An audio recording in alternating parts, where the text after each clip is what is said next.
Everyone, welcome to this workshop, budget workshop for the City of Waterville. We are getting started tonight with the library. Just jump right in. Yeah. What page are we on? So we're on page 83. Well, it starts on 81. Right, so I'm not sure who's Yep, going to take the lead on Same as this. usual, I'll open it up, Okay, go over some great. of the highs and lows. So then Tammy will talk about maybe some more specifics, answer any questions or anything else to highlight at the library as far as initiatives, programs, et cetera. So not a whole lot of changes here. This was one department where you're seeing the addition of some new headcount this year, which has been very rare, as you know, in this budget. The only other one was Public Works. But here, in part-time and temporary wages, line 33, you'll see that increase is due to the addition of 3 new 10-hour per week library aides. And Tammy can talk more about why they believe those are necessary for the operation of the library at this point. I'll just say there was a request for additional headcount. We did unfortunately have to trim it down a bit, just obviously, as you know, within the full context of the budget this year.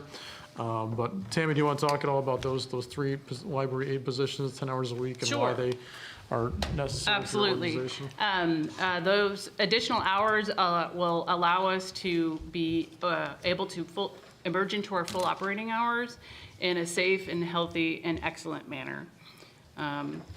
That's really the gist of what those positions represent for the library. And they're really needed. We've learned a lot about what the demands of occupancy are. The library is currently seeing 200 to 450 visitors a day. Our programs have literally gone viral. In the last month, we've had 2 programs that have had over 400 attendees, and the staffing is required. In addition, the complexities of humanity make it necessary, absolutely vital, to make sure that there's adequate staff to handle the kinds of things that are coming up in a public facility with that many occupants in a given day. So can I ask, so Absolutely. this is 3 new, is this 3 new employees, or is this expanding the hours of current employees? It could be a combination of both. Our part-time staff work anywhere from 9 hours a week to 21, with the average being about 12. So we do have some capacity within the existing staff to add to their hours. And also there's a art form of calculus of making sure you have enough bodies, so when there's call-outs, we have adequate coverage. We have 5 desk positions, and those positions need to be staffed every hour the library has public occupancy. And then you need additional person in charge staff available to handle the various things that come up. And then when you have programming and of course all the other type of work that the library does, processing materials, et cetera, you just need staff. Does that help? Thank you. Yes. Councillor Gagnon. Good afternoon. I'm just wondering, how do we count staff? Like, what is the FTE? I don't have that number right on the top of my head, but I can provide that number for But you. the increase, I mean, it would be, they're part-timers, so what's the equivalent of a full-time employee? 37 and a half hours as a full-time employee. So what is this increase? This is 30 hours. I know, but what's the FTE increase, I guess, trying to get to? The FTE increase with the 3 part-time positions is slightly less than 1 FTE. Okay.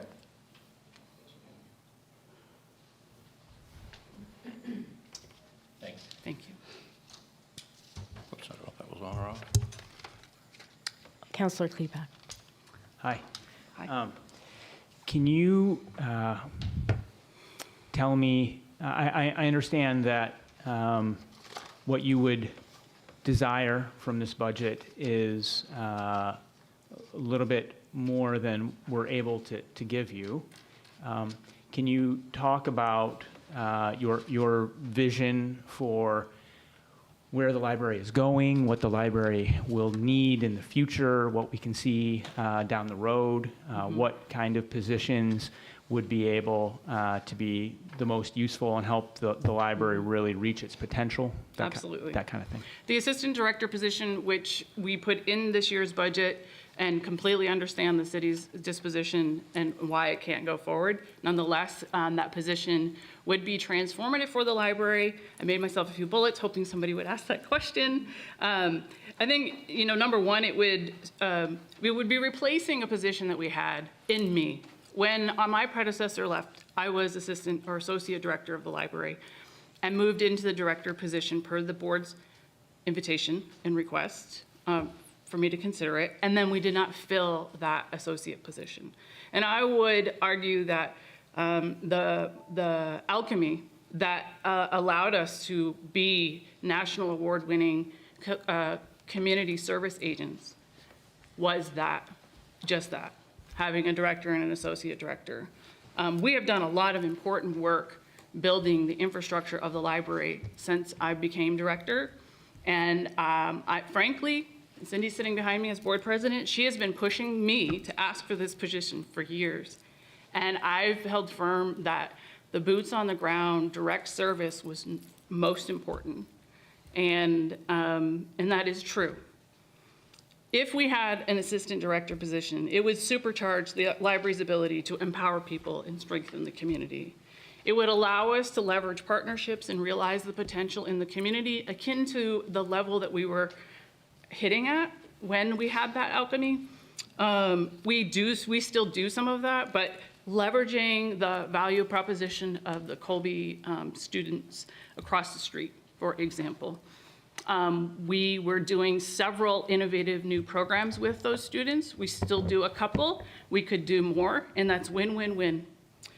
It would also help our ability to develop our capacity to pursue grants and other potential funding sources. And I think that's really important. And it would ensure continuity should I get hit by a bus. There's a lot of things that only I know and do and am appropriately compensated to have the opportunity to think about at night. And it would help the board and you all to ensure some healthy succession planning. And it would allow me to take a true vacation, which I have not been able to do, honestly. I wanted to start my comments today to say that I am so grateful for the opportunity to serve the people through a public library such as the Waterville Public Library.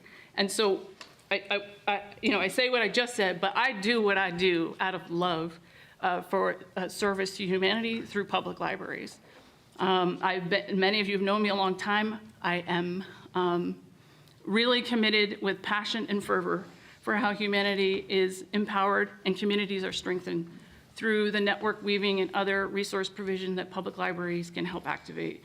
Many of you may be aware of a lot of the free items that the library infrastructure has been able to distribute out into the community, whether it be 7,500 garden seed packets, such as what happened last year with the seed library, hundreds, maybe thousands of vegetables through a relationship with the Central Maine Gleaners Group, hats, gloves, mittens, all the things. I love it, and it's a real privilege, and I'm very grateful. But I am tired. I'm not gonna lie, I did not plan to say that tonight, but I am tired. And I wanna make sure that I can keep doing this for a while, and leaving the library in the most dynamic, thriving position possible for the humans of Waterville. Did that answer your question? Yeah, part. I would like to hear you talk about the library all night, but I bet the others wouldn't. is there anything else besides an assistant that you? That is the number one thing that would make such a difference, honestly.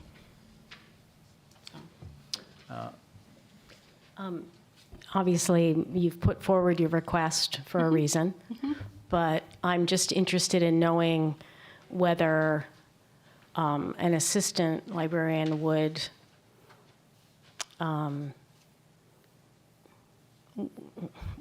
so weighing between 3 part-time staff members and an assistant librarian, how do you see that would the librarian, assistant librarian take the place of No, the staffing it's needs? different work. Different, It's- yeah. It's just I mean, different work. clearly, it's, I unequivocally think that the 3 part-time positions are more important for the Okay. direct service and continuity of what we do and supporting the existing staff structure that we've been developing. okay.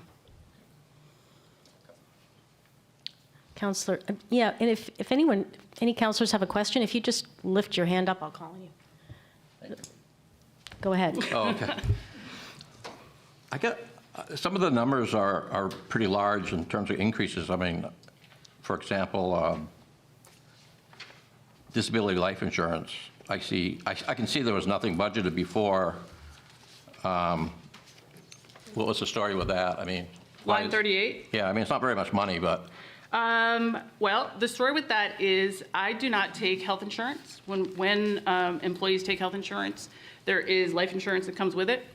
And the policy is if you don't take health insurance, then the library pays for the life insurance. And I didn't actually start doing that until recently. oh, okay. But that's 167, right? Dollars, at least it was last time. And then, what's this line item? Advertising, 150% increase. It's really marketing.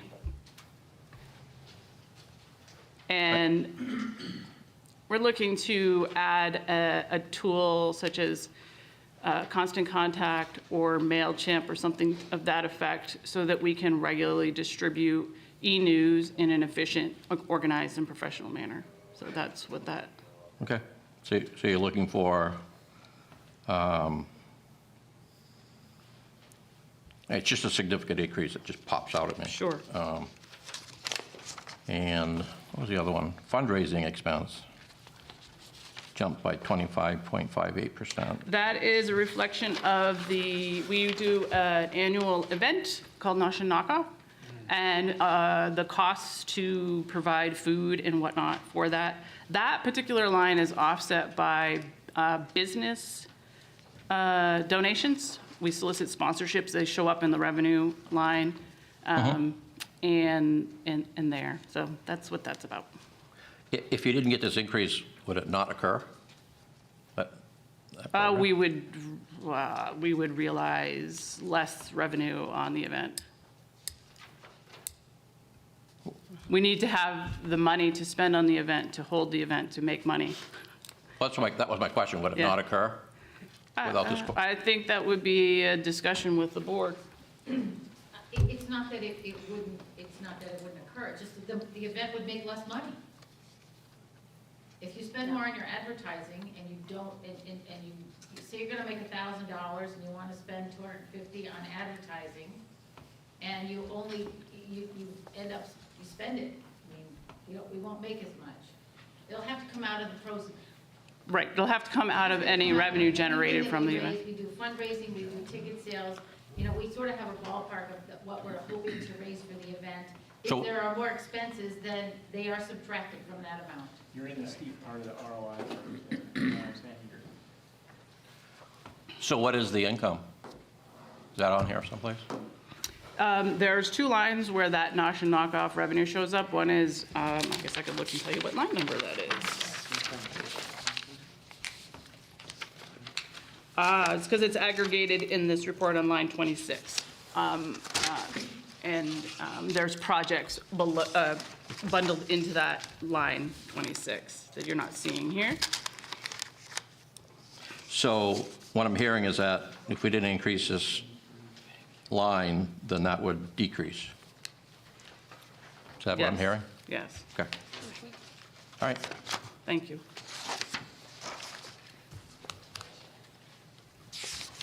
We have another question over here. Oh, sorry. Counselor Finch. So I noticed that the professional development and travel has also increased significantly. Can you kind of talk about the current skill level of your workers and, you know, what the skill level and what the needs to skill up those 3 new employees would be? The skill level of our full-time employees is is good, and I want to make it great. The library has not had a great history of being able to invest in professional development of the staff, and we really want to raise everyone up to be able to serve the community in the most professional, best way possible. Did I answer the question? Yeah, I guess what I'm getting at is, I know, the library sciences is kind of a dying breed. Not true. Not true, okay, not true. But finish your thought. No. So I guess my thought is, are we hiring workers that have library science backgrounds, or are we hiring people that need to skill up to get a library science background? Both. Okay. Both. Historically, I'm gonna be very honest, the library and the city have not been able to afford to hire people with library degrees. However, we have done a great job of growing the expertise hands-on. In addition, I'm very proud to tell you that we just hired someone with a master's in library science who has been trying to get into full-time librarianship for years, and she is fantastic. She was interviewed today regarding a tree program by the newspaper, and she's just great. She is our most recent hire and was worth the wait. She's been in her role about a month. One of the part-time librarians I was able to hire in the last few months is someone who has 20, 30 years experience as a librarian at the Maine State Library, who retired during the pandemic because she was just like, I don't want to do this. And so she was thrilled. She lives in the Winslow, Waterville area. She loves working at the library. She is swinging it well above the class of position and is happy to do it, and is helping to raise knowledge and skill of existing staff. In addition, just hired a fantastic guy who is working on his master's remotely. He is so excited. This is his first library job. He's about halfway through his master's. He lives in Augusta. He has a history of being a high school English teacher. Fantastic addition. We just hired a part-time library assistant who is a 21 grad from Colby and is considering a career in library science. Both of her parents are retired librarians. So this is where we're at and where we're headed, to answer your question. Rising tide, lifting all boats, sort of thing. The people that we have at the library are incredibly intelligent and capable, so those that don't have training in library background have like a formal training, you learn so much about this profession on the job. So the mix is really great. I have a woman who has an extensive background in insurance claims. I'll tell you what, the way her brain works is a real asset to the team. Did I answer the question that time? Okay, thank you. Councillor Gagnon. I think it's probably one of the best libraries I've ever seen, or ever been to, other than maybe some very large cities. Our problem is going to be, we've got a significant tax increase in this budget that most of us aren't going to support. So we've got to, after we're going to be talking with guys who want more money, who have badges and guns. I understand. So, it's hard to say no to them, but that's what I think, maybe that's what, especially since you have a board, if there's a way that, rather than having us go through and tick things off and cut, I would suggest that. Because if you can do it kind of more voluntarily, then we don't have to take the meat cleaver. If you can use a scalpel to do it, be my advice. Okay.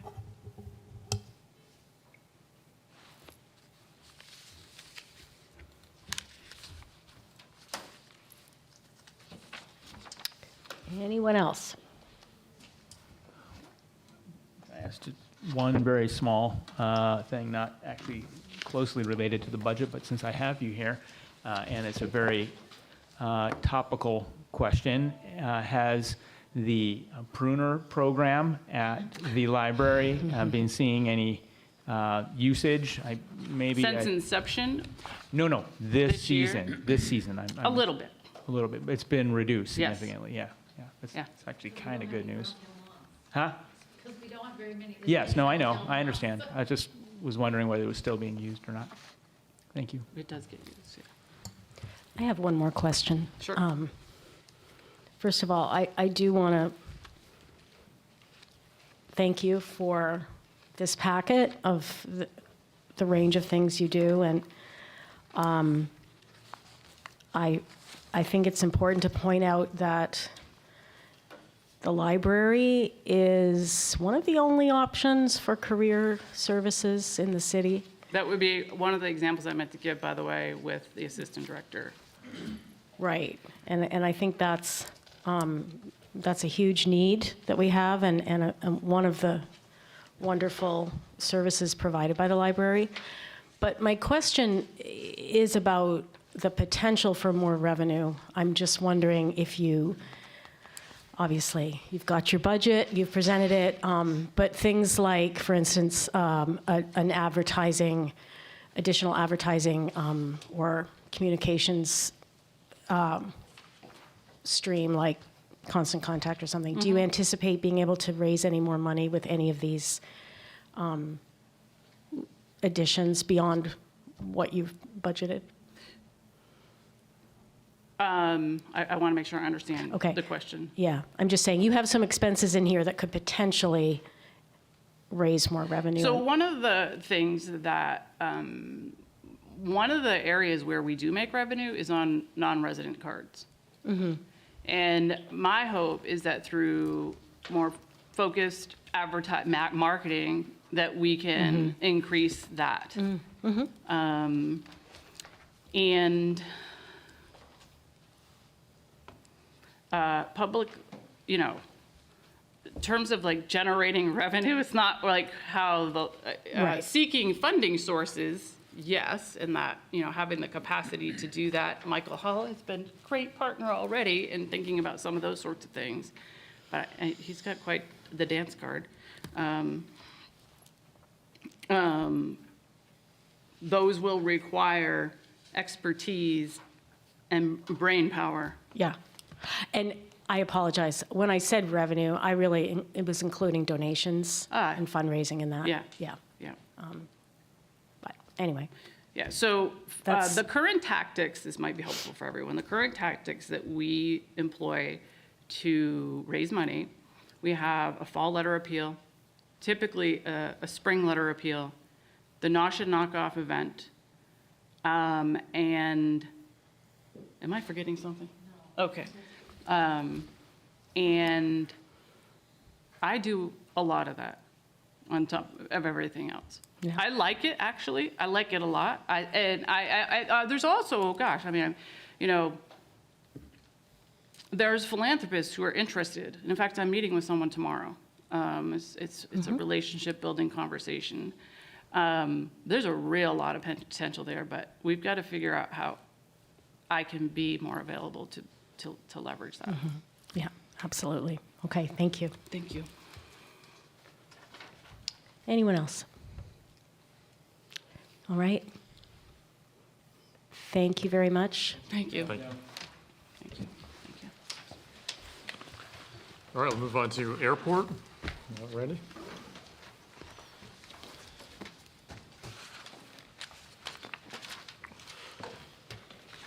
So here, and again, Randy can get into some of the specifics and do some of the questions, but one thing of note is, obviously, we added a new position there last year, administrative assistant position at the airport. We funded another one of these positions, we funded for half of the year last year, and this year we have to fund for the full year. So you see in line 30, for example, that increase there accounts for an additional 6 months over last year of salary for that admin position.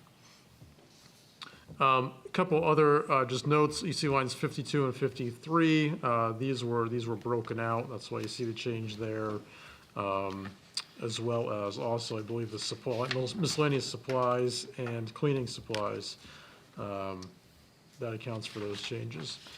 Other than that, there were some changes in fuel sales, right? And I think that's all to really highlight. Randy, other things going on? I know you've done some great work with renovations up there, other things going on at the airport to highlight or talk about? Things are going well. I project that where we are year-to-date as of today, to finish the year out, we're going to be right on budget. No complaints here. The budget's more or less straightforward, other than adding the second half of Dory's position, which has been a godsend. Sorry. I stole her from her. But she's been absolutely amazing. And the folks coming in and out of the airport having a consistent, familiar, friendly face that's going to pay dividends. And as you've seen from the request for hangar development that we've had over the last couple of months, people want to be there. And I don't expect that that trend's going to slow down. So we're very excited about the future. And we've seen some additional rental income there also with hangars. And when we did the budget, it didn't include all of those hangars. We anticipated a few, but not all of them, and we're still in the talks with several more. So that's got potential to continue to increase, so. That was the question that I had in my mind. I'm sorry. It's okay.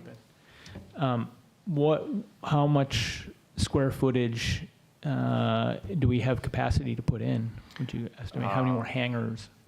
Yeah, it varies by size. For the smaller hangars, I have spots for about 40 more hangars. And then for like if we were to do a large hangar or a nested hangar where there's 8 in, one, I could do 2 of those units or 2 larger singular units. So we still have quite a bit of capacity. And then, of course, we're not landlocked, so as the future, who knows what's going to happen, but, we can expand beyond, so. Oh, go ahead, Councilor Gagnon, and I'll follow up. I love the airport. I learned to fly there years ago. And I was on, my introduction to politics in Waterville was, my first position was on the airport board. So I went from there to the council. But what do you know about, are you the point person on the solar thing? To a degree, I work with the folks that are developing the farms. What are those folks, private folks, you mean? They are, But, so you're the city point person? yes. Okay. You know there's problems there? Down on the south site Yeah. along the Webb Road, yes, that developer has been problematic. Okay. So is it going to be corrected? Yes, well, and I believe that they still have been Yeah, restricted at this point. Yeah, as I said, codes and our city engineer is working closely with them. There are drainage issues they need to correct, and there are replanting issues they need to correct. So that's in the Insight. works. But yeah, there are residents on Webb Road that have been impacted, well aware of it. They are working on it. But yes, this solar entity has been at times difficult to deal with. Will it be corrected by the end of the summer? Or by summer, I mean? I don't know the exact timeline. We can get more info. I think it's, we're trying to move them along as quickly as possible. I think it's been a challenge, but I know the it's state's in the been works. involved with Yes. their stormwater. They've been required to resubmit stormwater pollution and mitigation efforts for that. And then, Well, of course, well- we had our planning board authorize specific requirements, and those haven't been fulfilled yet. Okay. I'd just say as the point person for the city, maybe really target this to make sure it gets resolved by summer. Yeah, I'll And take if a there's look any into- resources that you need, I'd be glad to. It's in my ward, so. Yep. Yeah, I mean, in this regard, I would say the point person is more code enforcement and Yeah. city engineer. They've been leading the charge. I'd like to on ask him this. about it too. Yeah. So, but we're keeping close tabs on it. Right. And I'll come see you sometime, because I'd love to get a tour of the new stuff. Things certainly have changed since then. Everything's all locked down, and you can't, used to just drive across the taxiways to get to Mitchell Road. Yeah. That was pretty cool. Well, another question for you, just so I understand the history and why this happened. Didn't the airport fall under Public Works? Many years ago. And when did that change and why? So there was a private fixed-based operator Telford Aviation. Telford, yep. And when they left in the very early 2000s, the city was in the search of an FBO. We had 2 smaller FBOs that came in. They weren't successful. And the city kind of absorbed that responsibility. There was a lot of uncertainty as to how to properly go about doing that and be successful. And what we discovered over that time was that it's very difficult to be successful when you're wearing more than one hat. And in 2011, I came on back to the airport and started kind of reorganizing things. At that time, we were a division of Public Works per se. That position for maintenance was 100% paid for out of the Public Works budget. And over time, we absorbed 100% of that position, and we became our own department, and I became a full-time airport manager. So, and we're actually, in this, if we were using today's money versus 10 years ago money, it wouldn't be equal, right? But just to give you an idea, the airport used to run the city about $150,000 a year of then money and had no full-time positions. Now we have 3 full-time positions, and we're costing less than, we're costing what, we're asking for $132,000 this year. And history would show over the last several years, we haven't cost more than $100,000. So. Yeah. I was just wondering, yeah, losing Telford was a crime. I mean, city officials at the time, I mean, what they wanted to do and what they asked for was so obvious. And people at the time, counselors, were saying, oh, they won't go anywhere, they won't go anywhere. It's like their assets fly, people. You know, it's not like they have to worry about a building that they then have to sell because they didn't own the building. And they had those, you know, hundreds of thousands of dollars in aircraft, but they all fly. You know, so they moved to Bangor.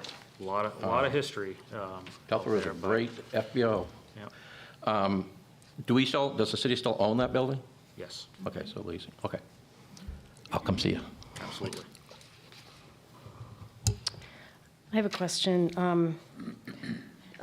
Could you go back to lines 52 and 3 and explain those differences? I didn't catch the explanation there. Okay. Sorry, 3, So essentially, the equipment maintenance and facilities maintenance. we had consolidated all of those into one line item, and what we're being asked to do for finance reasons, for accounting reasons, is to kind of divide that out. What are we spending on equipment? What are we spending on facilities? So we just split it up. Okay, so it looks like The overall it's kind of a amount's the same. wash there. Yes. Okay. Yep. All right, any other counselors have questions on the airport? Okay, thank you. Thanks, Ernie.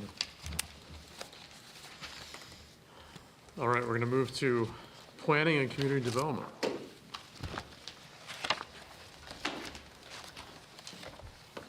Ann? Ann? Well, Maybe you want it's mine? kind of tied up. I'll move over. I can move to the It's, end. it's alphabetical, so look at the column. The tabs are alphabetical. Page 34. That would help. Page 34. You've memorized it, I think? These were ones that got moved from the meeting that got canceled because. Oh, yeah, that's right. That's why they're a little bit out of order. Yeah.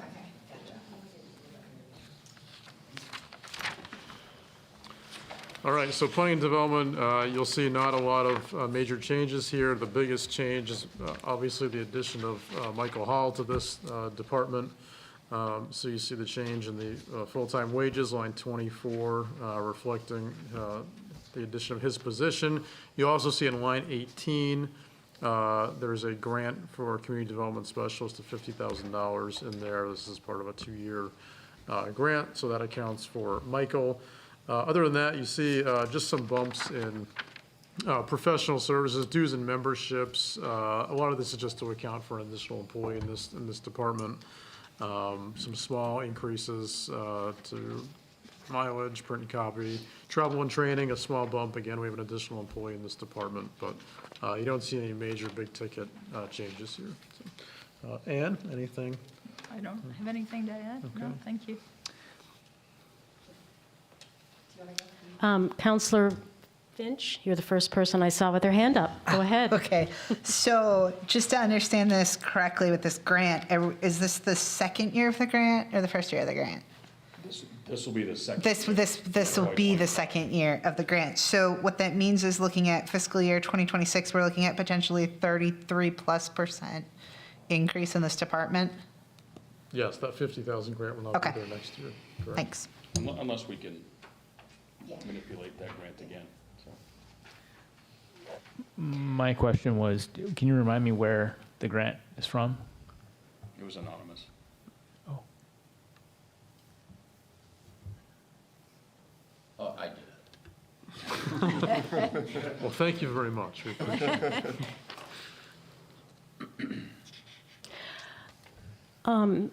So my question actually doesn't pertain just to this department, but overall, I see that each department is adding professional development, travel, et cetera, which I think is a good idea overall. But I'm just wondering how, if we are talking about having to cut, how are these amounts arrived at? And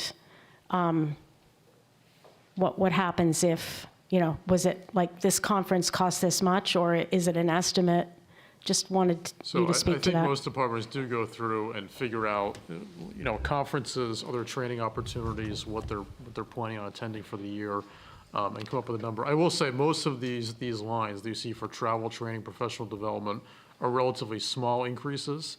I'm just going to say, I think it's important to invest in people, and I think these relatively small increases that you see are probably well worth the money to attract, retain good people, and to develop them professionally to get good service here for the city. So, and to go back to the larger point, if we are talking about further cuts, I think we can work on a list of obvious places to maybe go.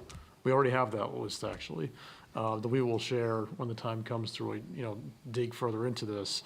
That, if you do want to look at cuts, I think there are some, larger ticket areas to look at. But I think, sort of scratching out $1,000 here, $500 here in the name of professional development, my opinion, is probably not the way to go as far as motivating our staff, retaining our staff, et cetera. It's not really my suggestion, but I also know that often those are parts of the budget that may or may not be spent. So I think it's important to think about that too in the overall picture. And I was just curious how the amounts were arrived at. So I'm all, like I said, I led with, it's very important because it keeps our staff current and engaged. And that's important, so. Councillor Finch. So just Tammy, had talked about how hiring an assistant would allow, her eventual retirement, someone to come into that kind of position. What is the succession plan, if there is any, for Ann's position? Ann is staying forever. We don't have to worry about it. Oh, okay, Another so Ann's 35 never going to years. retire. Ann, Another are you 35, aware of this? No problem. Ann is the city planner. We don't have an assistant city planner or a deputy city planner. Michael's position is a little bit, different. Not that he couldn't be a city planner someday, or if he even wants to be, but no, it's a fair question. We have a planning staff really of one, have for a long time. So, I think, another 35 years when Ann does retire, we're going to have to talk about that. I mean, well, yeah, so I guess that's my question, just not for this budget, but this is something that we should be keeping in mind for this department. Probably not the only department that we should be kind of future thinking Succession planning is very about important. succession planning Yes. for. Okay, thanks. Councillor Gagnon. I just want to admonish you a little bit. Sure. Because I appreciate your statement about finding cuts in bigger places, but, we're the ones that get the calls. And you must know that sometimes it's the little things that people see that just annoy the crap out of them. You know, like you might see someone at an airport and they're saying, oh, yeah, Waterville's paying for it, blah, blah, blah. You know, whatever it is, it just really, you know, they can't fix a pothole at the end of my street, you know. So we're going to continue doing that, Mr. Manager. No, I agree with you, and I get those calls too, believe me. Oh, I'm sure. But I will, as your city manager, continue to advocate for our staff and their development and retaining them, retaining good people. Because the market out there is tough for employees. And when we don't value our people, you know, that's generally not positive for the city. That's just my, And I'm not suggesting that yeah. necessarily, either cause. Okay. Any other questions on planning?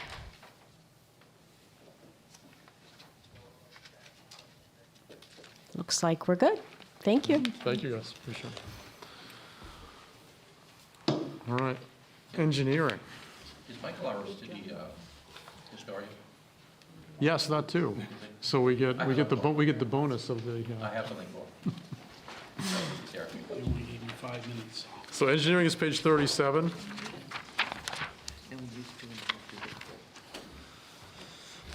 Andy's Department of One is another relatively easy one.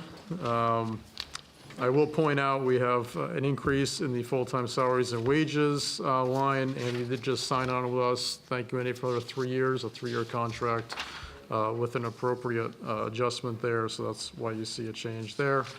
Other than that, this is a one-page budget.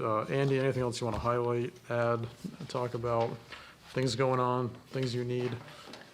I think I'm all set. If you guys got any questions for me, I mean, we got a lot going on, but I don't think, you know, if this is the time to drill through it all, but. How about one story, some important thing that maybe we're not aware of? No, I mean, one thing I deal with almost every day, definitely every day, is drainage issues in the city. And anybody who lives in the city probably has a drainage issue. And a lot of it's obviously because of all the wet weather we've had and stuff. I mean, it's constant, and trying to come up with solutions that are easy. And, you know, a lot of times it's private property, so all I can do is really tell them how to fix it, the homeowners, and suggest how to fix it. I shoot grades for them and help them with their, you know, with their drainage problems. If water's coming off city property, then most of the time I can figure out how to take care of that before it gets to homeowners. Not all the time, though. There's big areas of the city that has no storm drain systems or anything, and it would cost, you know, millions and millions of dollars to get the city up to speed, but. So, if I may continue, this question in particular was in the back of my mind. We've been talking about this in the Resiliency Committee a little bit. Can I ask you what, if you were to estimate, and perhaps you can't, but Main Street right here behind us, what year flood would that be? Is that a 500-year flood? Is that a 1,000-year flood? It's far above the 500-year flood. I mean, the 500-year flood would come down maybe partway into Header Falls down into there. But that timeline is shifting, of course. So Yeah. the Pleasant Street, the Water Street that was that flooding. What year flood would that have been? I'm guessing a 100-year flood, probably. And the last time that flooded was in the 90s? 87? Was it? 87. That was before I moved to town. But. I mean, you know, FEMA's addressing that, and we're getting, you know, we all know we're getting, you know, 100-year floods 3 times a year now and stuff. So, you know, I'm not sure when they'll change their flood lines or their whatever, but. I guess what I'm really trying to hear is, and perhaps you can't speak to this, but what is the threat to, you know, for a really extreme storm flood where this whole area is flooded and water is going up Temple Street here? I mean, Is that far-fetched? I think it's far-fetched, yes, Yeah. to have a flood like that. I mean, what we're doing, what I'm doing, I guess, is when I see things as simple as culverts washing out and stuff like that, the very minimum, we try to upsize everything, realizing that and everybody knows that this weather's, climate change is here to stay probably, so we're trying to address those things, and you see the washouts that never been. I hear people say, I've been here 30 years, and this is the first time I've had flooding in my basement and all that stuff, so anything that I can upsize. Sometimes it's just so flat, you can't really do a lot with, big culverts don't do you much good when the land's flat, this culvert fills up in, a half a second, that's about it, but no, I don't think you're gonna see any biblical floods that are gonna come all the way up Main Street, but that's my personal opinion. Yeah. I just, the images from Vermont from last year were pretty searing. Well, I live in Hollowell, I've been there for 64 years, and Hollowell, we take them about as big as anybody does. And this year, I was around the flood of '87. Actually, my wife now, but was my girlfriend at the time. She had to be rescued by a boat out of her apartment during the flood of '87. That was a 500-year flood, but we had a flood in 1936 that was also a 500-year flood. And this year, Water Street, so it's getting worse. And I mean, just last week, there was a flood in Hollowell that was up into the lower levels of some of the shops and stuff like that. But So, I see it all the time. and then I'll kind of tie it all together for what I'm thinking. Would it be useful to the city to have a risk assessment and a sort of comprehensive plan specifically focused on our resiliency to climate impacts, be that storm events or et cetera, whatever that, and if so, can you just elaborate on that a little bit? Yeah, I mean, I think it would be a good idea to do that. I mean, I haven't been really, I do certain things I'm directed to do and stuff like that, but I think it's probably a good idea to maybe project what some of these new floods could be and what the flood level would be around here. I know Water Street had it. I don't think, I was here when, I think it was basically the bottom of the 2 Cent Bridge. It was probably the high level of it. And I guess I'd probably work with FEMA or whatever and try to get an idea what they're predicting. Now, if they can't predict it, I don't know how I can, but try to kind of see how they're adjusting their flood levels. And then it's easy enough for me to go around and, shoot grades and come up with a general idea of.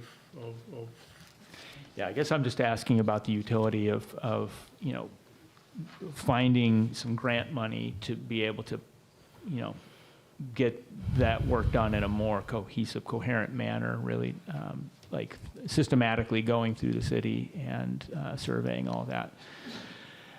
And what the scale of that kind of grant would be to do that work.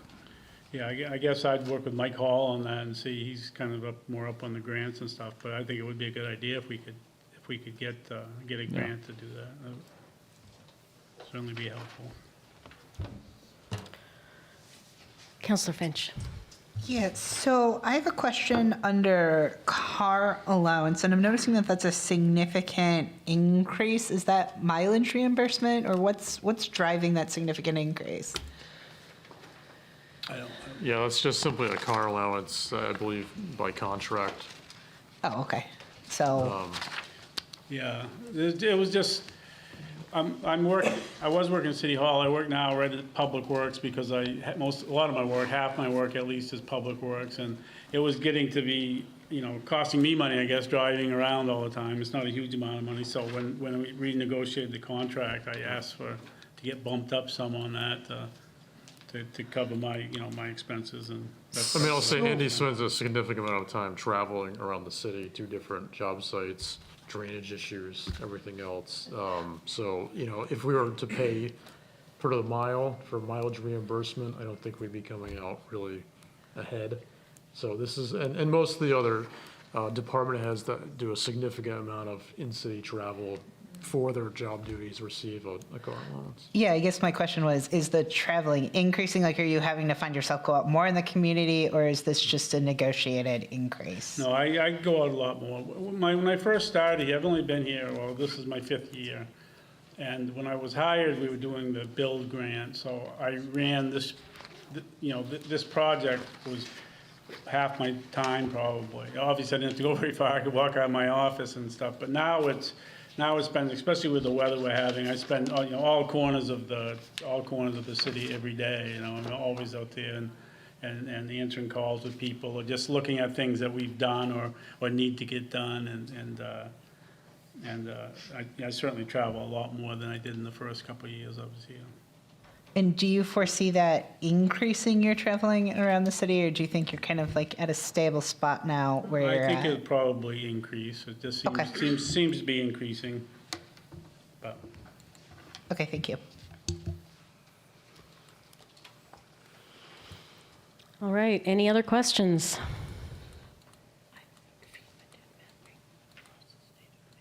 Okay. Okay, let's move on Andy, thank to you. code enforcement.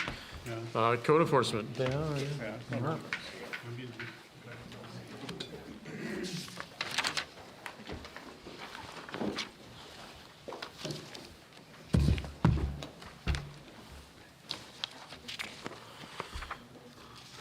All right, so we're on page 40 of your binders. So on page 40, some of the big numbers you'll see is there's been a jump in building permits revenue. So we have a couple decent size or large projects that are forecasted to happen in the year that are driving that, including, I don't know if we want to talk about any of them, but including potentially the new dorm building at Colby, but that may be this year, I guess, actually, right? It Could may this be. year. It's going to be very close. But that's a big one. And we have a few other projects that were forecasted to drive that. So that's why you see the revenue increase on page 40. Dan, anything else on that first page to really highlight as far as numbers? Nothing for me, unless anyone has any questions.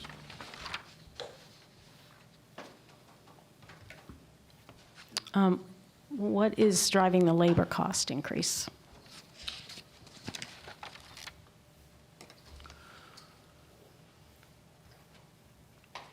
That 8.7% there. Right. Yes. Well, the general increase in wages, I think, what did we do, 3%? And I don't know if there's been an increase in other things, insurances and whatnot. Yeah, so there's a 3%. Right, non-union health COLA. insurance, right, plus there's a different administrative assistant in the department. The previous one did not have health insurance, and this one does. Okay. So there's a $25,000 increase there under health insurance. It's not all for that one employee. The rates obviously increase for health insurance generally anyway. But the biggest change there is the administrative assistant changed. And the new employee has health Right. insurance, and the former employee did not. Okay. All right, thank you. Counselor Finch, and then Counselor Gagnon. Maybe I'm not understanding this, but you have the code violations fines going down? Line 18, it cuts off. I don't know if that's something different there, or why would that number go down? Yeah, I mean, it's hard to gauge what we're going to collect in penalties. We always penalize people as a last resort. We haven't been collecting that many penalties lately, or if we do, we just really haven't been collecting them. So because of that, we've figured that we probably should adjust that number. Now, when you say last resort, does that mean you waive the fees for people, or is there just a step process and you never get to that point where fees accrue? Correct. So Okay. typically, violation penalties are for property maintenance violations, and we always try to work with people to get those violations corrected. It's only in a rare instance that we have to resort to penalizing people. Okay, thank you. Yep. Go ahead, sir. You were next.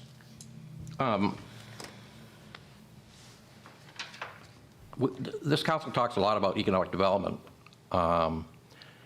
And as you may know, I had experiences with your department in our new house. and they weren't good. And it worries me that contractors are saying things like, we don't want to build in Waterville because of code enforcement. I've heard that from four. I'm sorry, I just want to jump in here for a minute because really the focus of this meeting is the understand. budget. I know. So let's try to keep it to issues Right. before us. Thank you, Thank Madam you. Chair. But my point is just that in the budget overall, you know, we're trying to deal with issues of economic development. And I just hope that all the departments are a team in that. And I have experience Yeah. and have heard issues with your department, whether or not it should remain as a separate department, should be part of Public Works, whatever. But Yeah, we should have a Work- conversation about that work on it, probably yeah. sometime. Yeah. Okay, Councillor McCormick. They were, line 15, the other coding permits, plumbing fees, they were going up, but given everybody's leaning for a solar panel, they're leaning for a heat pump, that's all electrical. How can it be such a drop? Well, right now, I'm working on a proposed change to our ordinance that currently sits on the manager's desk. It's my fault that it was a late entry. What we're proposing is to do is what other municipalities are doing, is placing the permitting and inspections for larger commercial projects back in the hands of the state inspectors, rather than having us here locally do it. And we would still handle single-family and two-family. That hasn't been presented to you yet, but we figure that those commercial projects are roughly 38.4% of our revenue. So that's why you see that drop there. And if it doesn't pass with you folks, then it will be greater revenue. So we're erring on the side of being conservative there.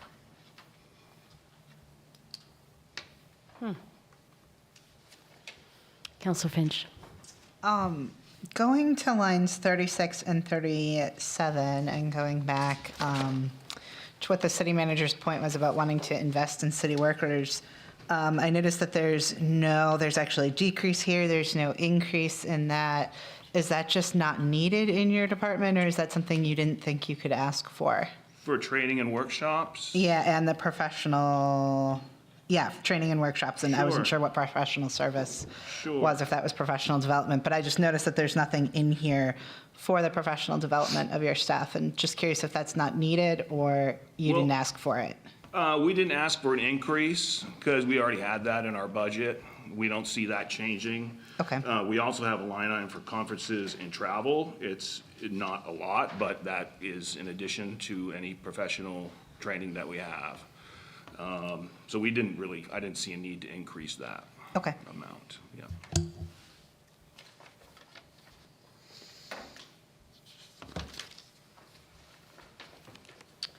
Anyone else? Okay, thank you. Thank you. Thanks, Tim. Thank you. Chief?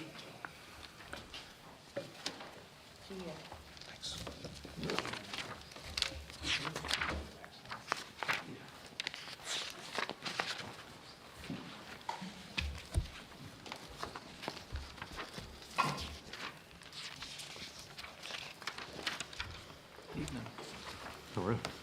Not bad. All right, so starting on page 45 of your binders, which is just after the summary page. Labor costs, you'll see a slight increase there. This is all contractual, as you know. We were in the second year of the contract. Second year. Yep. That's just by contract, those increases. Something of note on line 32, page 46, top of page 46. This was due to, Chief, I don't even want to explain the Jan plan at Colby. Yeah, previously, we'd been hired by both Colby College, and we'd done some work with the Mid-Maine Technical Center to offer classes for students. And now that we're out of COVID and they've secured permanent instructors for those programs, we're no longer going to receive that. So that's that drop you see there.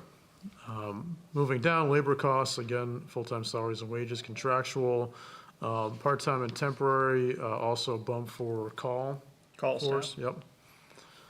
Yep. 20% for the other premiums, remind me on that one. Yep, I know. Which ones?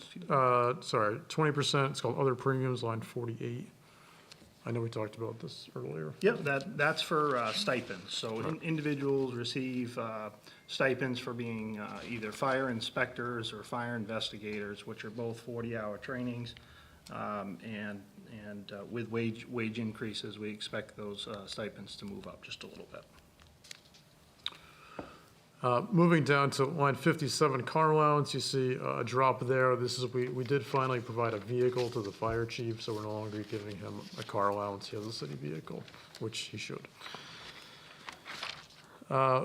Moving forward, line 69 and 70, you see increases. This is Kennebunk Water District, water rate increases. Equipment and vehicle lease, this is again the chief's vehicle that we see there. And anything else to highlight on this page, chief? No, happy to answer any questions. Councillor Gagnon. Under vehicles, are we talking about I know you got a bunch of fire trucks over there. Yes, sir. Are you talking about like the pickup trucks? So my vehicle is a Tahoe, Yeah, Chevy Tahoe. and you have pickup trucks also? Correct. We do. Yep, our deputy chief drives a pickup truck. Yep, Does he live in Skowhegan? he does. Yep, Does he drive the vehicle back 2 and 4? he does. Okay.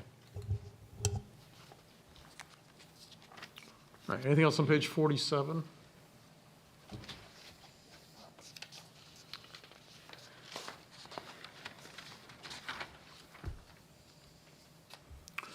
On the EMS side, again, full-time salaries and wages, contractual. You see, obviously, some of these other numbers are employee group health insurance. These are all employee choices. Vehicle maintenance, you'll see on the next page, line 131, increase there. As you've seen in other departments, we're facing just increases on maintenance and many other things that are really just due to inflation. Anything here? And one of the items I want to add to that is, if the council remembers, we ordered an ambulance 2 years ago. That ambulance has not arrived at the fire department at this time. That's how long it's taken us to get it. We are expecting it within the month, but that is the reason why we're currently a little over budget in maintenance, as we had anticipated getting that vehicle this year, and we haven't got it at this point. So we're nickel and diming our ambulance fleet at this point. That will be resolved. Why is it taking 2 years for you to get that ambulance? Pretty much all fire apparatus, because of COVID, delays in manufacturing processes, and of course, the union strike in the automobile industry has all but delayed every single project of that caliber. You want to talk at all about EMS revenue? Yeah, I'm happy to talk about EMS revenue. So one of the things I'll start by saying is, in years past, I've done my absolute best to estimate the amount of EMS revenue that comes through the door. And thankfully, I've been either accurate or we brought in more than what's projected. This year, because of the swap to our billing company, with the assistance of admin and finance, we now have some pretty extensive analytics to be able to predict that. If you don't mind, I'd like to just pass that out. Absolutely.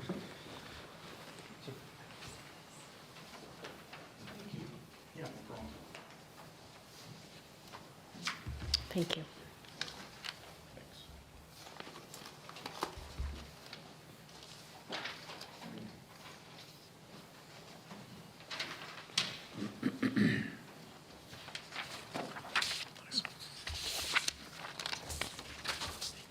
Yep. So this is a very, very, very small snapshot of some of the gross charges, the net charges, and the payments that are coming in to the Waterville Fire Department. And you can see over the last year, it's been pretty consistent. That allows us to project our EMS revenue much better. One of the anomalies that you'll see here is February and March of this year. I do want to point that out. We had a system glitch that occurred when the state made some changes to our reporting software, and those run sheets weren't imported into our billing company properly. We've since resolved, or we're working to resolve that now. So we expect that in the current budget, we come in as projected, just it may be a little bit after July 1st when we receive that money. I want to be very clear and transparent. But this allows me to look ahead to give us a more educated prediction of the revenue coming in the door.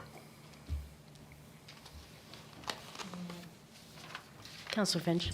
So with these payments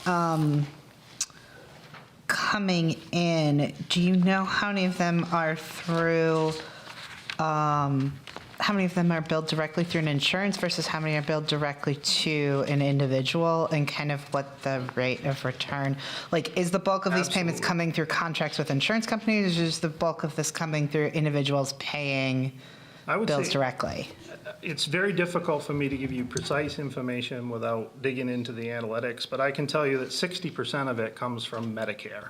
Okay. So our, hopefully, once we're done the budget discussion, I can give you a quick overview of our department, but we primarily serve elderly folks. And, those folks are generally on Medicare, Medicaid, or some form of commercial insurance. So we see a majority of our payments come from Medicare, which is why you see the gross charges much higher than the actual payments that come in the door, or the net charges, because there is a built-in industry standard. We bill at, let's say, $1,000. Medicare will settle for $650. That's a industry standard that we would write off the rest of that bill. So that would be the difference between gross charges, net charges, and then actual payments. That's a very good question, and why that's there. We have a portion of self-pays, and we certainly have a portion of commercial insurance.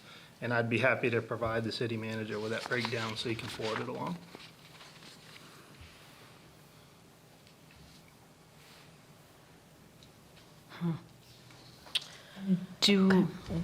So there's obviously a gap. And I guess I'm just curious what the plans are the gap is pretty consistent.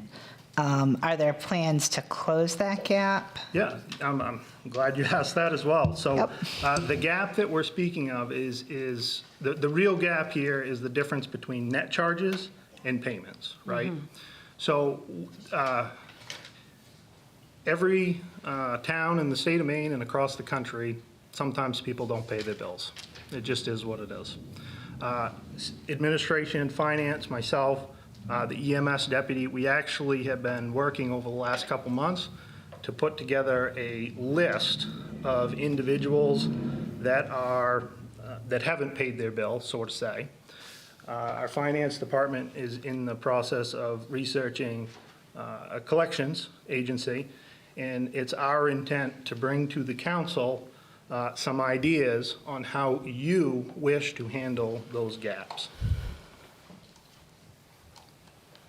But that would be decided through policy of the council. So you will see that in the next few months.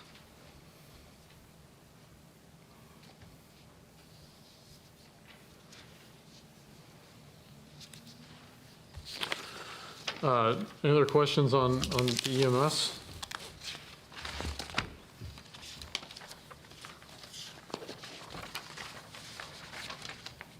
Good. Chief, anything else? If you don't mind, I'd like to give a Absolutely, the floor is yours. a department overview a little bit. I don't get to interact with the council very often, so anytime I got the opportunity to sell the department, I'd like to do that if I could. So I just have some high-level items that I think is valuable for the council. In calendar year 2023, we responded to 5,703 runs, which was about 16 a day, which averages to be 0.66 calls per hour. We responded to 27 building fires. In a total fire damage last year, we're estimating in between $5 and $8 million. That included Colby College, Silver Street Tavern, 60 Elm Street, and a number of multifamily and single-family fires here in town. We ran 4,081 EMS calls with 4,875 patient care reports generated. Of those patient care reports, 2,745 of those were folks over the age of 60. So that means that 56% of our call-outs are for elderly folks. The interesting demographic is 926 of those calls were for folks in between the age of 70 and 79. So we are directly serving, again, older folks. 932 calls for sick patients, 810 calls for falls, 467 breathing problems. We responded to 47 presumed cardiac arrests. 19 of those, the crews chose to move forward with resuscitation efforts, and 12 of those individuals regained pulses, giving us a 63% rate of return of spontaneous circulation. That's about double the national average. And in comparison, in the latest, or the last QI report we received from the private ambulance service as it related to Waterville, that average is 34% in 2021. So we've gone from 34% to 63. 3 individuals survived to live a quality life, and we've given out subsequent life-saving awards. Our highest call-out time is in between 7 a.m. and 7 p.m. Our average en route time to the arrival time was 4.73 minutes. Means when you call an ambulance, you'll have an ambulance within 5 minutes in the city of Waterville. Our EMS budget we proposed at $321,288. That includes 18 personnel, a deputy chief as well, and a full-time training officer. That's the net cost. Divide that by 15,830 residents, it's $20.30 per capita, which all of our surrounding communities are paying $25 at the moment. So that's a way to demonstrate a little bit of a cost savings to our residents with the added benefit of fire suppression. So every one of those people that are in EMS also fight fires. We currently have $148,000 in our capital reserve account that we've been working. I have 2 projects I'll be bringing forward to the city manager. Our fire department captured more than $400,000 in outside funding last year to help with capital projects, and we currently have submitted approximately $3.5 million in grant funding to help offset the cost of our operation. And the last item that I have for you, outside of the good work that our fire department is doing, is both Bill and Brian asked me to put together a cost comparison of other fire departments.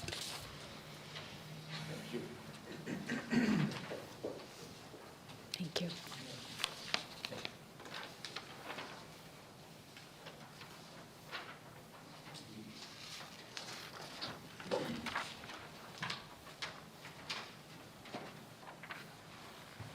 I'd like to thank Deputy Chief Frost for doing this work here. One of the ways that we use to compare to other fire departments across the state is we look at a cost per call of how much it costs us to run a call every time we roll in the city of Waterville. We also looked at all kinds of other fire departments, both similar in size to us and that surround us, and including some of the volunteer departments around us. And I'm pleased to report that we have an extremely efficient department. And I know when we look at budgets are, you know, the fire department's budget is big. It really, truly is. But I think we're running an outstanding organization. We've got some great people, and we're doing a good job. And I really appreciate our employees at the department that continue to work very, very, very hard every day, you know, to respond to our community. That's what I have for you. I have in your report, does that include mutual aid? My, What you just, you know, of all the stats, does that include mutual, you know, your assistance Yep. with other regional communities? it does, and as a matter of fact, one of the demographics that was interesting is we provided over 200 responses outside of the community this year. Nice. And that was much higher than we have in years past. Yeah. Councillor Gagnon. I used to know what this was, but there's a number that's giving to towns by something, some national group or something. ISO rating? ISO rating. And what is Waterville's? So we actually, because of the added staff that we did a couple years ago, we actually improved our ISO rating from a Class 4 we are currently a Class 3 department. Out of what? Five. Class 1 would be the best. Class 9 would be, I wouldn't call it the worst, but Yeah. rural. Yeah. You know, very rural. So we went from 4 to 3. That's correct. Yeah. And what that impacts specifically is commercial insurance rates. It actually Yeah. doesn't have any impact on residential insurance rates because carriers like State Farm, for example, use their own analytics based on the fires that they have because they have so much insurance. So it's specific to commercial fire rates. Right. That's economic development. It's certainly a help, but Yeah. I got to be honest with you, that's because of the investment that the council has made in the fire department in the last few years. I wanted to ask if you would, Chief, to send us the stats that you read off initially, because that's Absolutely. very interesting, yeah. Can Christina. I just say something, because I saw him look over here, and it may have been something different, but I know he's new. And I know we talked about capital accounts, and I said there wasn't capital accounts. However, the council at some point had adopted an ordinance that on fire calls, when they bill for that specialized insurance, it goes into a special account to buy and replace fire department equipment. So when we look at the standard capital fund budget, that was singled out as a separate account through the ordinance. What's the Are you complete- talking about the ambulance account? Yeah, that was specific Okay. to EMS. Right. Yep. And it was, what was that ordinance specifically that singles out the Cost recovery? cost recovery money? Yep. Yeah. So it's not funded through normal funds through taxation or funded through the budget process. It's additional charges that they're allowed to charge for cleanup of the road or responding in a different way that are not ambulance calls, but maybe, this would be Jaws of Life, maybe? Oh, or absolutely. Those type of things that may have insurance coverage. So I just wanted to point that out, that it's not under the general fund. Which makes it a little odd. It does, but it's important that, that we understand that the reason that account was created was because we had a pretty big debate on EMS. You know, should we get into EMS, should we not get into EMS, right? And I think at the end of the day, there was a lot of unknowns, and the council chose to take a leap, and I'm glad they did. My point of view was safety and security of the community. That was number one. In doing so, we wanted to make sure that we had a fund available so that we didn't have to come ask every single time for a small or large capital item.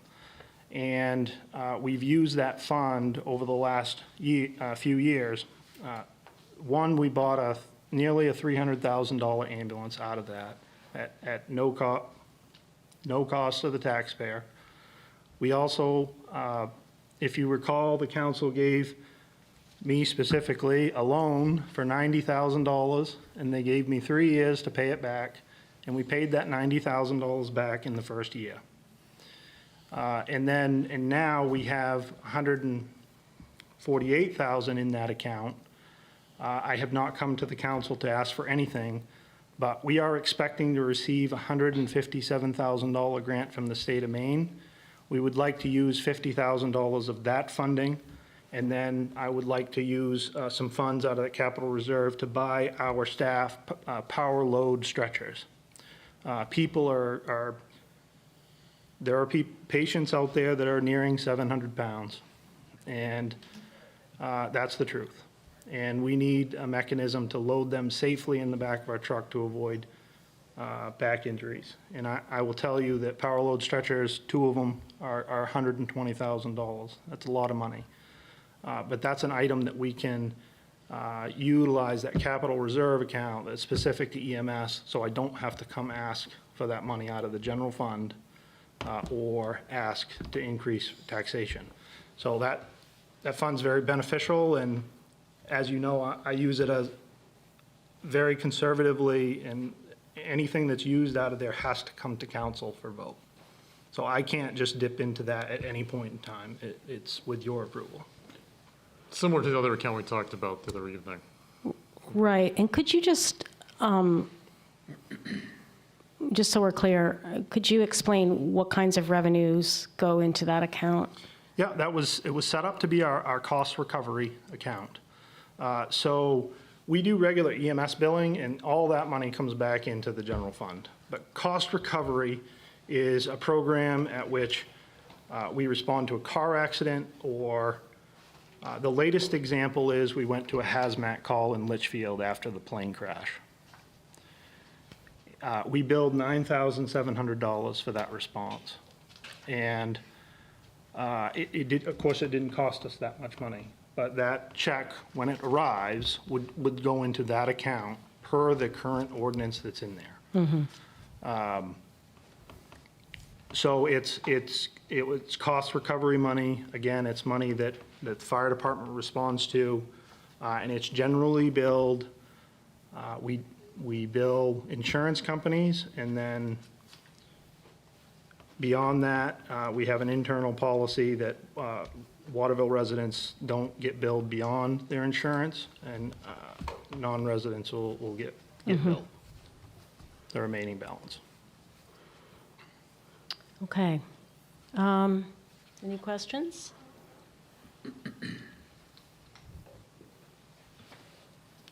All right. Okay. Thank you very much. Appreciate it. Thank you, Chief. Yep.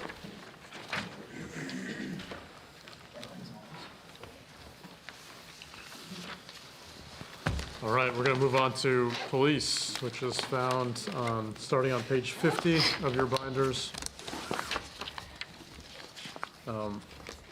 I'll just make a few comments of note, and then we'll hear from Chief Bonney and take any questions. But first of all, I just want to congratulate the police department. I've heard just today that they are now at full staff, which in these times is a very significant accomplishment for a police department to be full staffed in the current environment. So congrats on being full staff. That is, I think, a testament to the leadership, the culture, and what we're offering here in Waterville, and that's a significant achievement. So thank you.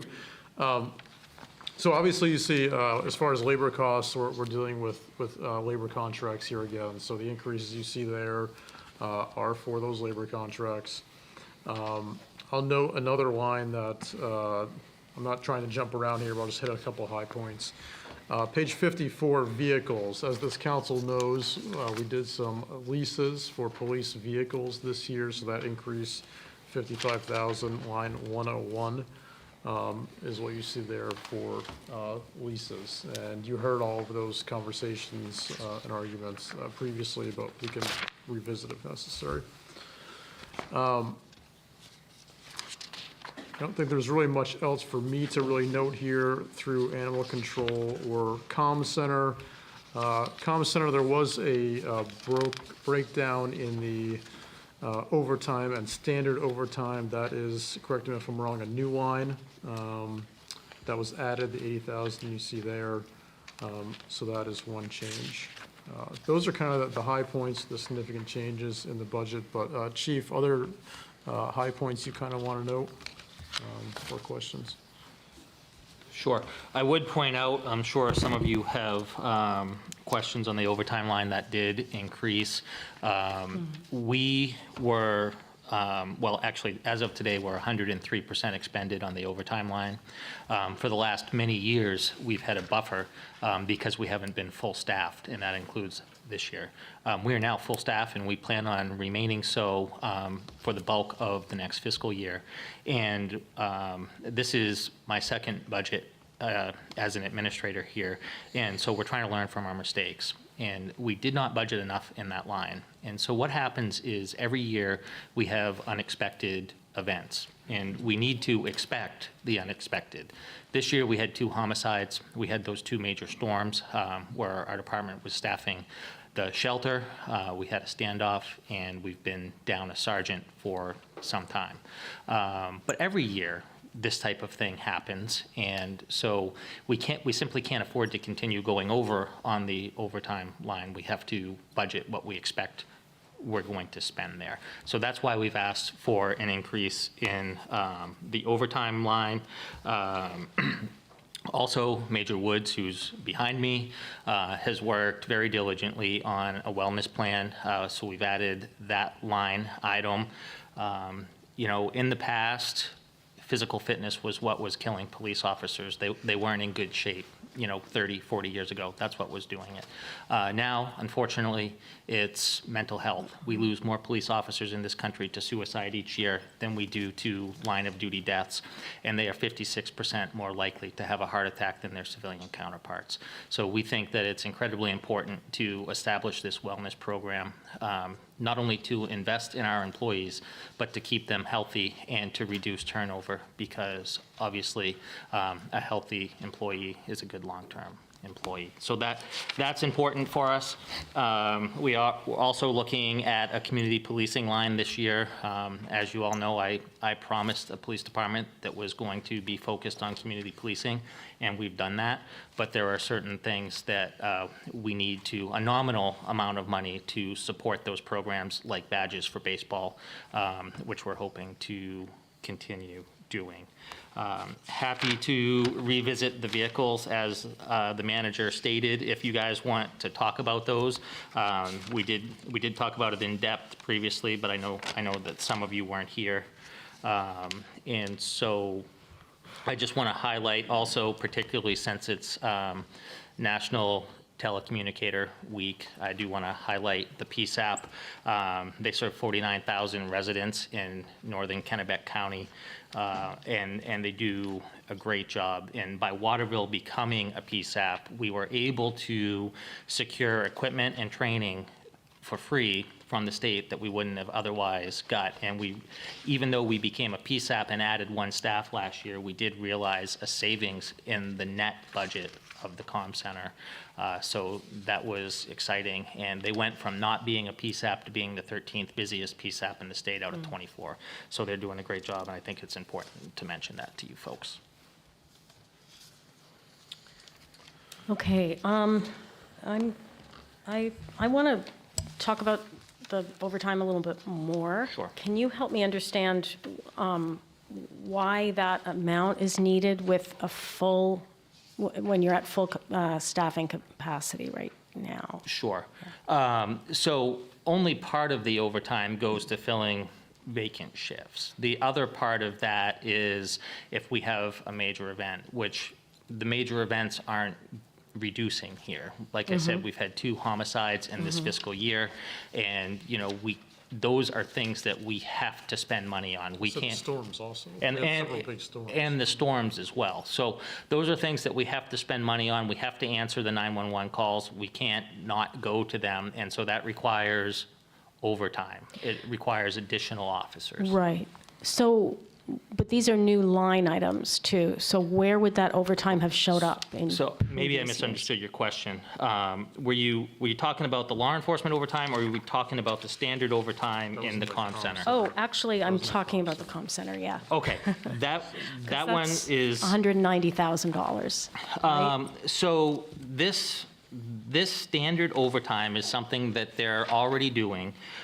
We just broke it out of the overtime line this year. So what happened was when we became a PSAP and we added that 10th dispatcher, we changed their schedule. They now work 12-hour days. And so they can't do what law enforcement does and have an average 42-hour week because they're non-sworn. So one week they work 48 hours, the next week they work 36 hours. So that standard overtime is every other week they get 8 hours of overtime. Every other week, it saves us 4 hours because they only get paid for 36 hours. And we had to do that to meet FLSA standards. So are those costs offset then in lines 140 and 141? Partially. Yes, I mean, partially. obviously, it doesn't add up exactly. Right, but- so the reason that line 140 went down is because we split off line 144.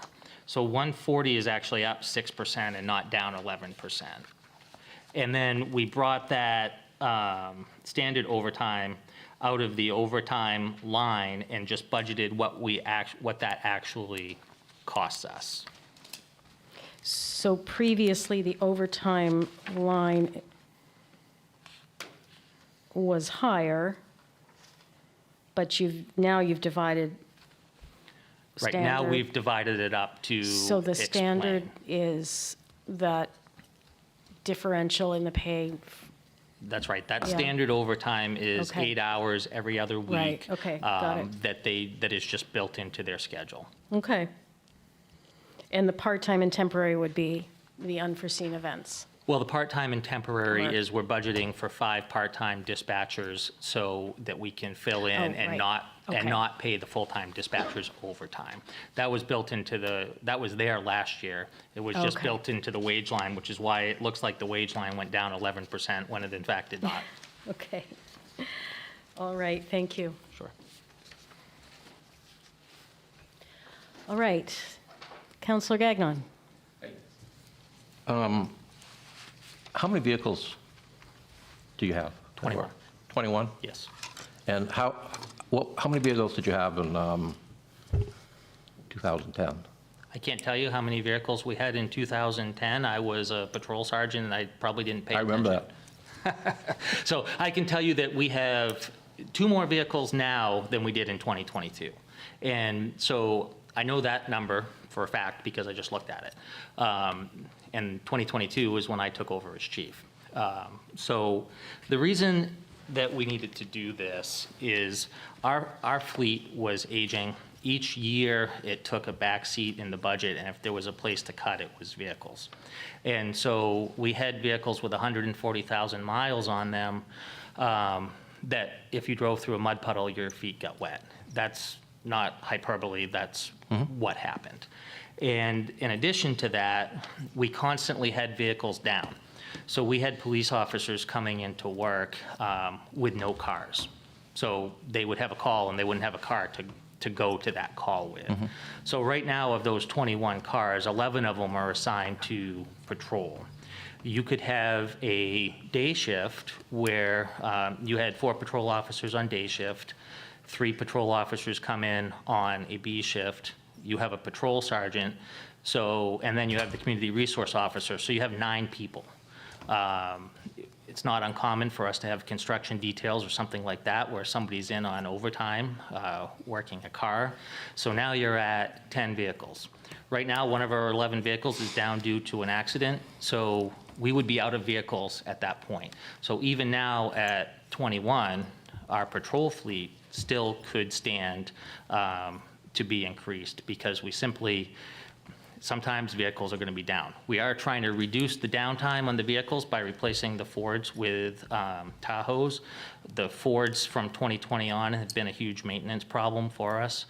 My car it's got 47,000 miles on it. It's on its second engine. And so there's just been several maintenance problems. We just put $4,000 into another 2020 Ford. So that's why we're trying to move to the Chevys in the fleet to reduce downtime. But we are seeing a lot of downtime, and because of that, we have a shortage. So the non-patrol vehicles are not equipped or whatever to cover in the patrol? In other words, if you had 2 or 3 down and you were short then? They're less equipped. So we're talking Like about. detectives are using? We're talking about detective vehicles. okay. They do have blue lights, but, they're Yeah. not something that you would want to engage in routine patrol with. Right, I understand. And we're leasing now. Yes, so we're trying to move to a complete lease program, but we have to do it obviously incrementally. So right now, 5 of our 11 patrol vehicles are being leased. And the reason that this is a good deal for the city is, well, there's many reasons, actually. One of the IACP recommendations was to develop a fleet management plan. And so Enterprise actually does that for us. So we now belong, every time one of our cars goes in for service, it goes into the computer system. So they can track which car is causing us problems, how many miles it has, when that car should be traded, and they actually realize 108% of the resale value on those cars when they trade them in. So in the past, when we were trading cars in, we were getting $1,500 to $3,000 for those cars because they were the cars with 140,000 miles and holes in the floorboard. Now, we can track that and determine when the best time to trade that car in to get the best return on our investment. So who's doing this, Enterprise? Enterprise. Oh, well.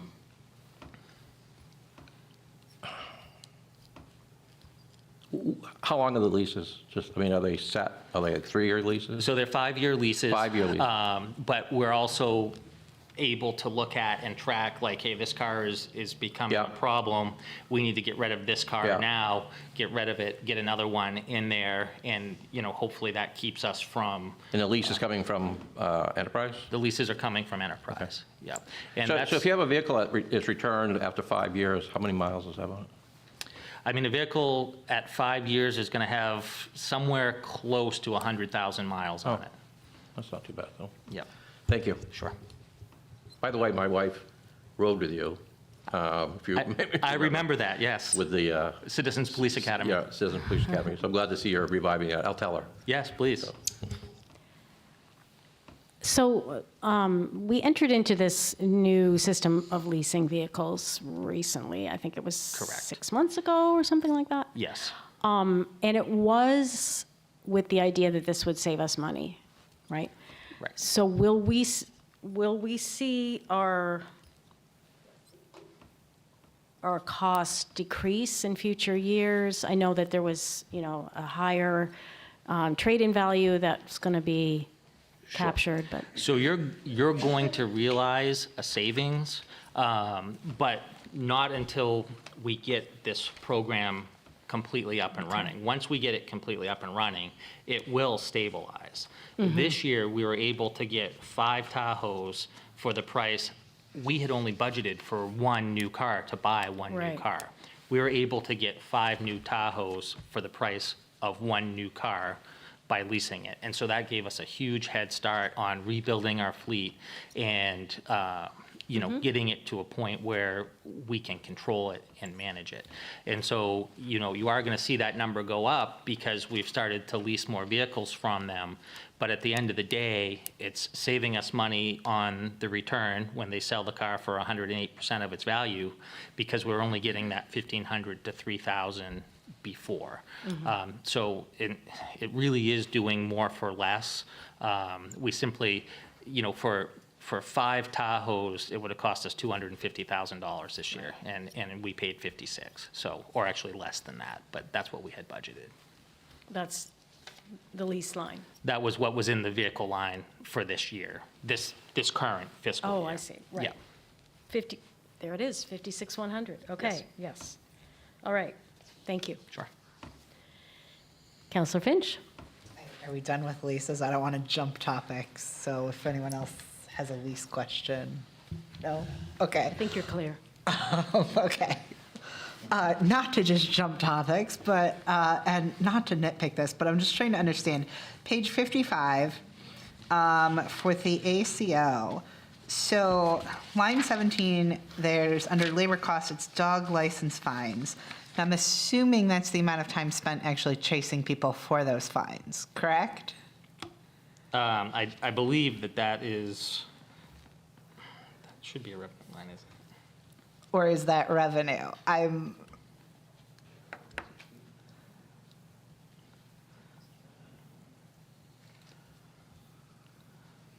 Oh, no, actually, I'm sorry. It took me a minute to. Yeah. Two things. One is I'm not wearing my glasses, and two is I had to stop and think for a second. Actually, what that is she gets a portion of the revenue that comes in from dog license fines. That's why it's not a revenue, but an expense, because the animal control officer gets a piece of that. Okay. And I then believe that's in statute. the revenue that comes in from that dog license fine is all just then wrapped up in the animal welfare fund? That's where all of that goes? That's correct.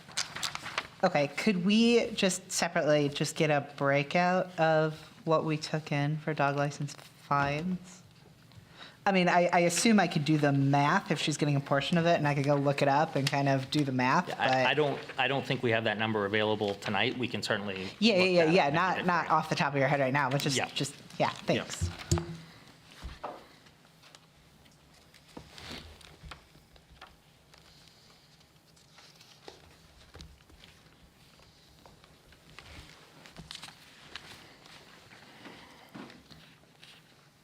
Okay.